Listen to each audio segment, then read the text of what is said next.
Are you tired of watching endless videos on YouTube to find out the perfect strategy for true false not given questions? Well, if you're watching this video, your wait is finally over because I have come up with a super strategy that guarantees you a perfect score in the true false and the yes no not given questions. Hi, my name is Rahil Zafar. I'm an IELTS instructor and I've been training students on IELTS for the last 8 years. I've helped thousands of students get the desired band scores, and now I'm here to help you achieve your dream score. Also, you are not going to find this strategy anywhere on the internet because I came up with this strategy while helping out a student back in 2019 when I was working with an academy. So let me tell you this interesting story. Now, the student had already taken the test thrice before he came to me, and every time he scored 5.5 in the reading test. The surprising part was that this same student scored a 7 in the speaking and a 6.5 in the writing test. So clearly, there was something missing in the reading section. Now, I really wanted to help this student out because he had already invested a lot of time and a lot of money, not just on the exam, but also on the training. So, in order to understand the exact problem, I had to sit with him. And while helping him out, I came up with this strategy. And he told me, sir, this is $1 billion strategy. He was able to pull up his score from a 5.5 to a 7.5 in his fourth attempt. Since then, I've been using this strategy to help out other students as well. And it works magically, provided you use it religiously, step by step, as I'm going to teach you today. Alright, without wasting any further time, let's get started with this. So I've divided this video into 3 parts. In the first part, I'm going to talk about some facts about true, false, not given questions. In the second part of this video, I am going to introduce you to the $1 billion strategy for true, false, not given questions. And finally, in the last part, I am going to do some guided practice with all of you, where I'm going to teach you how to use this strategy with some true, false, not given questions. Alright, before we get started, I want you to hit that subscribe button and press the bell icon so that you get notified as soon as I upload a new video for you. Let's get started. Okay, so let us first understand what are these types of questions. So basically, you'll be given a passage and some statements. Now you are supposed to find out if these statements match or contradict the information given in the passage. Let's take a closer look. So if the statement agrees with the information given in the passage, then you're going to write down true. Now when I say it agrees, I mean to say that it should be synonymous to the information given in the passage. They're not going to give you word for word statement in the passage. They're of course going to use paraphrasing. The meaning should be similar. And if it is, you're going to write down true in front of that statement. However, if the statement contradicts, that means something opposite is given to you, something that is not true, then you're going to write down false in front of that statement. And if there is no information or incomplete information given to you or partial information given to you, then what are we going to do? We're going to write down not given in front of that statement. Let's take a very simple example in order to make you understand it in a better way. Let's say this is the statement given to you. The Eiffel Tower is 300 meters tall. And the information in the passage given to you is here. The height of Eiffel Tower is 300.20 meters. Now look at the statement carefully and tell me, does the statement agree with the information given in the passage or it contradicts? Right, it contradicts because here they've given you 300.20 meters. That means the answer to this question is false because it is contradicting. Let's take another example. Let's say this time the information given to you in the passage is this. The height of Statue of Liberty is 300 meters. What do you think is your answer? Absolutely. It is not given. Because in the statement, they've clearly mentioned, they're talking about Eiffel Tower. Now, we do not know if the height of Eiffel Tower is 300 meters or not. Because here they're talking about the Statue of Liberty. Right? So clearly, the passage does not contain that information. That means some information is missing. There's incomplete information. Now, please do not assume that this is contradicting. It's not at all contradicting. They haven't mentioned anything about the Eiffel Tower in the passage, in the information. So it's completely not given. We'll do a couple of more examples. I'm pretty confident you're going to understand it when I teach you that billion-dollar strategy. All right, let's have a look at some more facts about true, false, not given. Now, the answers are always given in order. Now, what do I mean by this? So the answer to the first question, let's say you found it out in the first paragraph. Now the answer to the second question is going to be below this. It could be in the first paragraph itself, but it has to be after question number one's answer. It could be in the second paragraph, it could be in the third paragraph as well. But it definitely has to be after question number one's answer. Similarly, let's say you found out answer to the second question in the first paragraph, but in the third line. Now, where are you going to find out the answer to the third question? It has to be below these lines, right? So it's always going to follow this order. So please remember this thing, and I'm sure you're going to save a lot of time once you know this. Okay, so let me share one more interesting fact about true, false, not given questions. Now, a lot of students have this doubt and they ask me this question. So how are we supposed to write our answers? Are we supposed to write down the complete spelling, that is T-R-E-U, T-R-U-E, or just the initials?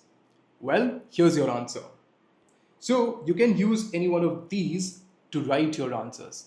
I'm sure a lot of you would be thinking, why am I asking you to write yes instead of true? Now, this is not something that I'm telling you by myself. They have officially announced on their YouTube channel as well as on their website that if a student writes yes instead of true, their answers are going to be marked correct, provided the answer should be true. And I'm going to attach the link of that video in the description below so that you can verify it for yourself. All right, let me now introduce you to this beautiful billion-dollar strategy. Here you go. Now, I strongly recommend you to take notes while I'm teaching this. And if required, you can pause this video at different stages. Let's get started.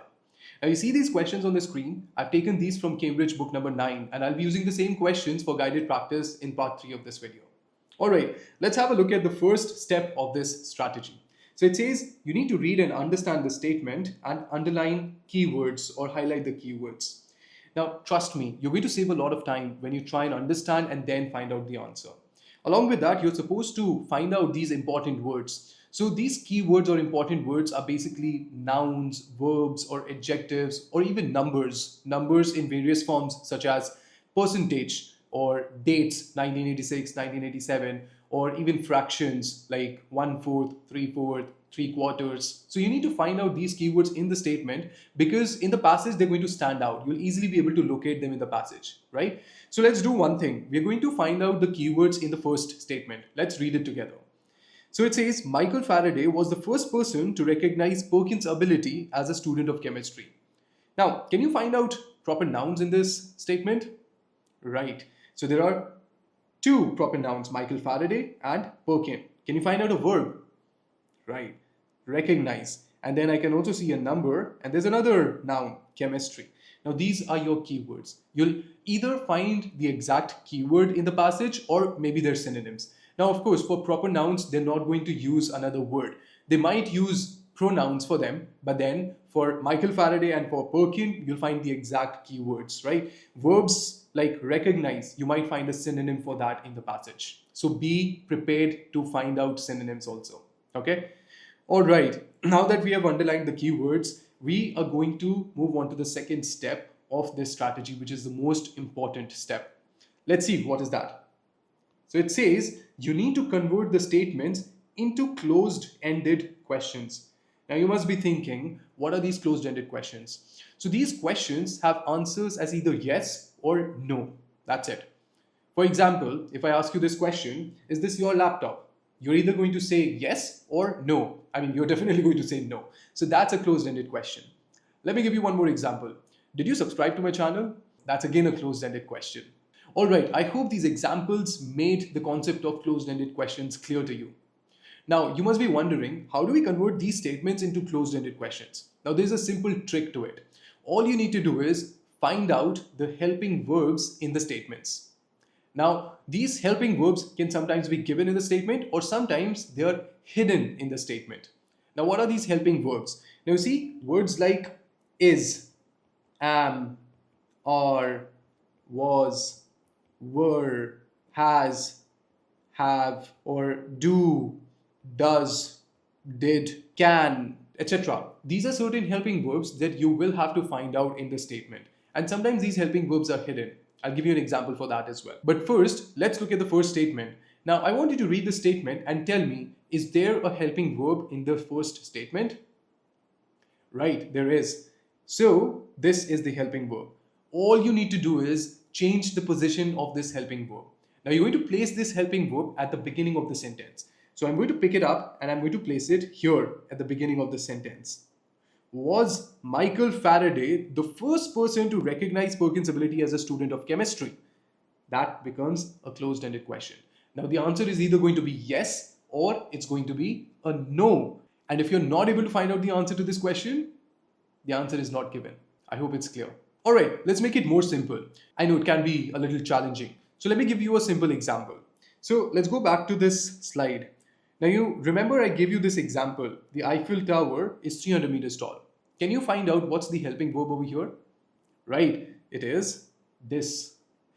Now, what I need to do is I just need to place this word at the beginning of the sentence to make it a closed-ended question. Here you go. Is the Eiffel Tower 300 meters tall? That becomes my question. That's it. Now, if the answer is yes, you're going to write down true. If the answer is no, you're going to write down false. That's how you're supposed to convert them into closed-ended questions. All right, let's move back to this slide. Now, what I want you to do is, I want you to read the second statement and find out if they've given you any helping verb in the statement or not. Let's do it together. Michael Faraday suggested Perkins should enroll in the Royal College of Chemistry. Here, the helping verb is hidden in the statement.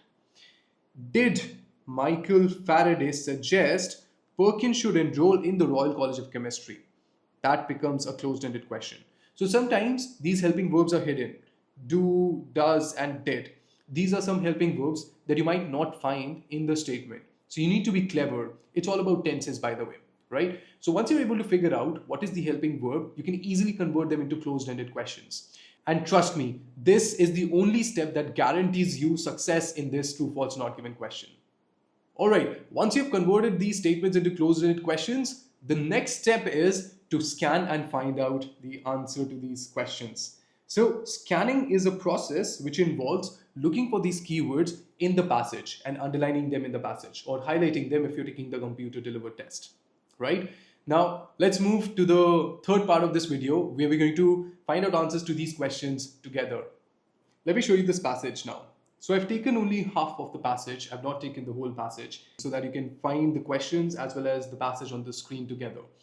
All right, so my first question was, Michael Faraday was the first person to recognize Perkins' ability as a student of chemistry, right? Now, my keywords were, now I'm going to scan these keywords in the passage. I'm going to look for these keywords in the passage. Wherever I'm able to find out most of the keywords, that is going to be the paragraph where I'm going to find out my answer. Now, this is the first question, so you will start looking for the keywords from the first paragraph itself. So I can see Perkins written over here, and I can see Perkins written over here in the second paragraph. I can also see chemistry, and I can see Michael Faraday written over here. I can also see a synonym of recognized here. Now, if you notice, I was able to find out most of the keywords in this paragraph. So I'm going to look at this paragraph in detail and try to find out if I have my answer over here or not. Right, so you remember the closed-ended question? Was Michael Faraday the first person to recognize Perkins' ability as a student of chemistry? Now let's read this paragraph in detail. So it says, as a student of the City of London School, Perkins became immersed in the study of chemistry. That means he had an inclination towards this subject. Then it says his talent and devotion to the subject were perceived or recognized by his teacher, who was Thomas Hall. And he was the one who encouraged him to attend a series of lectures given by the eminent scientist Michael Faraday at the Royal Institution. Now, Michael Faraday was not the first person to recognize his ability as a student of chemistry. Now, this is contradicting. Who was the first person? Thomas Hall, who was his teacher, right? So, was Michael Faraday the first person? The answer to this question is clearly no. And when it says that the statement contradicts the information, what are you going to do? You're going to write down false in front of it. Now, this is how you will be able to find out answers easily. When you convert them into closed-ended questions, you're making it easy for you. I know it might seem that this is a lengthy process, but trust me guys, when you get used to it, it will be a piece of cake for you, and it guarantees a perfect score in this true false not given question. Let's move to the next question now. Now we know the answers to these questions always come in sequence. So this is where I found out my answer to the first question. So I'm going to look for my answer below this now. Okay, let's have a look at the second one. So it says Michael Faraday suggested Perkins should enroll in the Royal College of Chemistry. Now what are my keywords? My keywords are Michael Faraday, Perkins, then Royal College of Chemistry. Okay, what's the missing helping verb over here? Did. So I'm going to write down, did Michael Faraday suggest Perkins should enroll in the Royal College of Chemistry? So let's go back to the passage and try to find out the keywords over there. So I can see Michael Faraday already given over here. Then I can also see Royal College of Chemistry in the same paragraph. Let's read this now.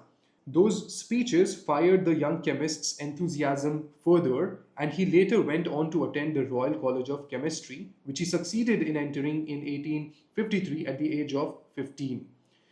Now, they haven't mentioned anything about Michael Faraday suggesting Perkins to go to this chemistry college. This information is missing actually. So did Michael Faraday suggest him to go to this college? Pause this video right now and read the information in the paragraph again. It does not mention anywhere that Michael Faraday went to Perkins and suggested him that you should go to this college. So clearly the answer is not given. So did Michael Faraday suggest Perkins should enroll in the Royal College of Chemistry? We don't know. There's no information given to us over here about it, right? That's why I'm going to write down not given. Let's move to the third question now.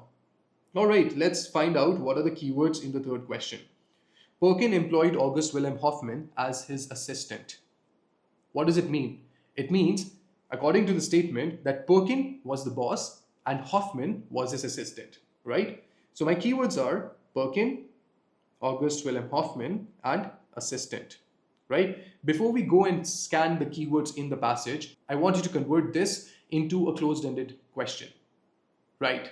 Did Perkins employ August Wilhelm Hoffman as his assistant? So I'm going to write down did over here because that was missing, right? Now you need to scan these keywords. So I can see Perkins given over here. Then we have August Wilhelm Hoffman written over here. Then we can also see assistant over here.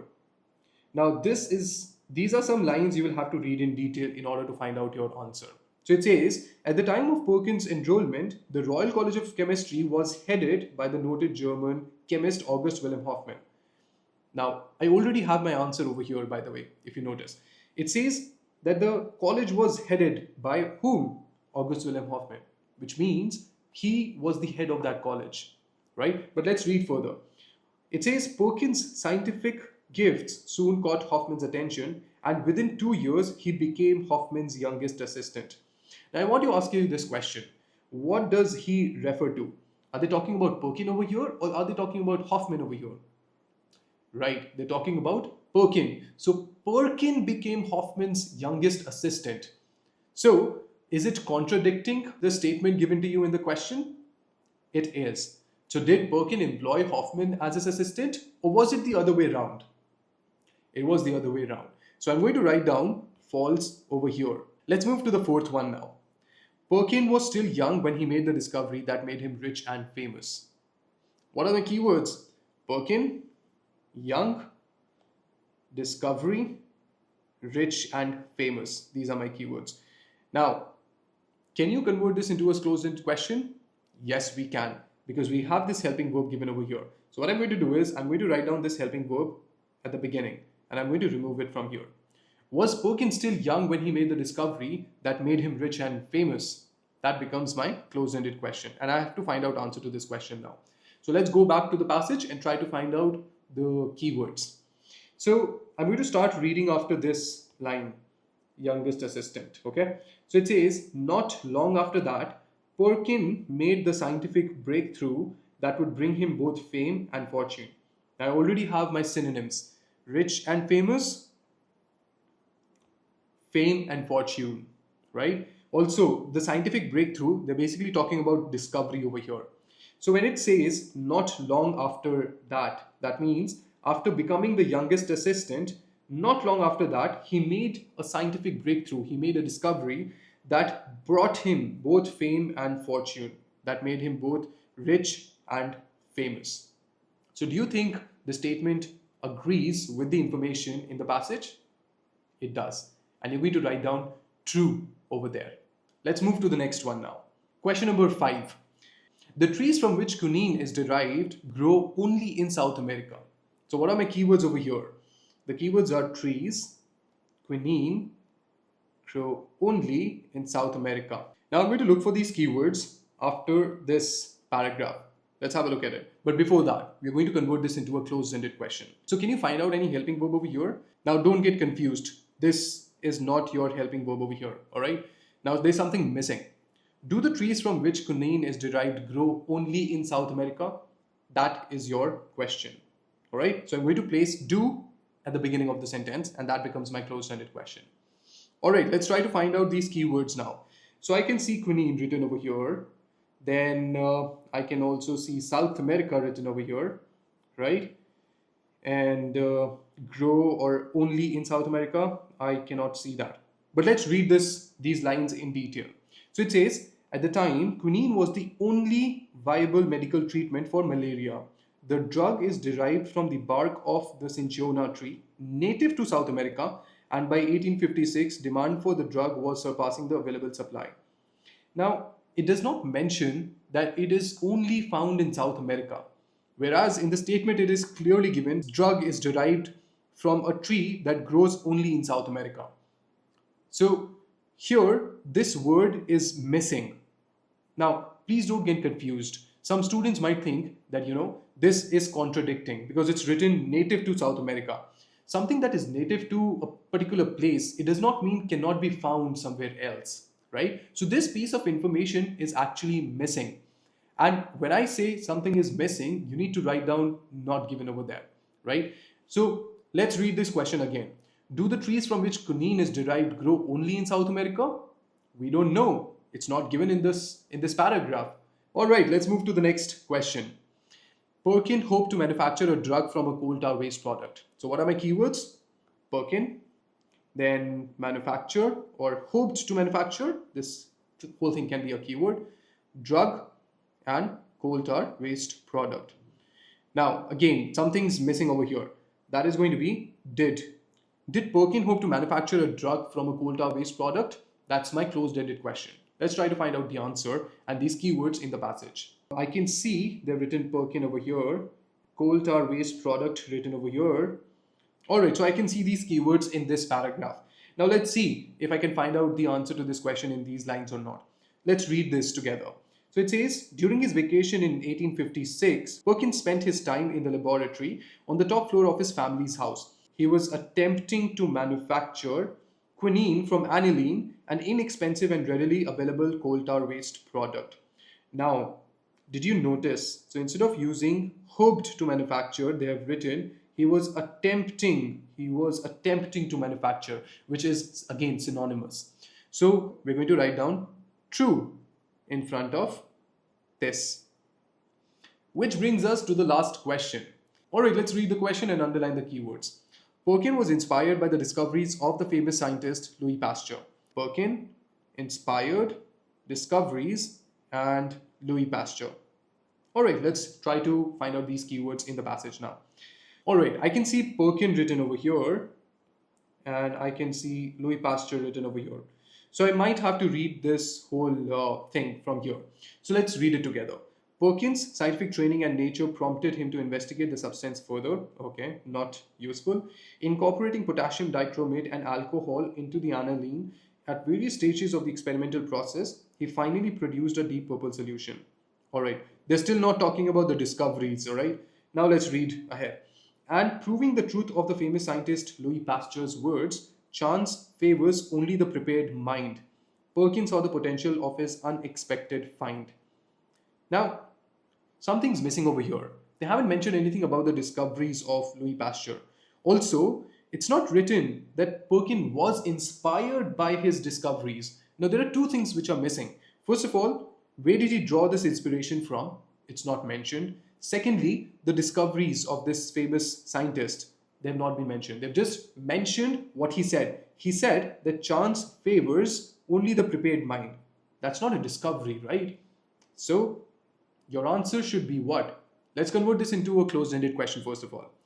Now I can see there's a helping verb given to us, which is was. So was Perkin inspired by the discoveries of famous scientist Louis Pasteur?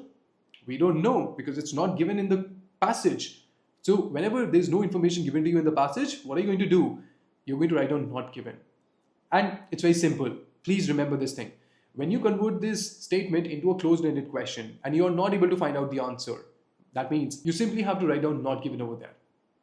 Alright, I hope you have understood this strategy, and if required, you can watch this video again and please share it with your friends, your family members who are planning to take this IELTS test soon. So this was the $1 billion strategy that I wanted to share with all of you. Do let me know in the comments if you want me to share more tips and strategies like this. And if you want to enroll in one of my live classes, you can contact me on WhatsApp on this number given below and I'll share the details over there. Alright, I'm going to take your leave. I'm going to see you in the next video. Till then, keep smiling and keep learning. Bye-bye.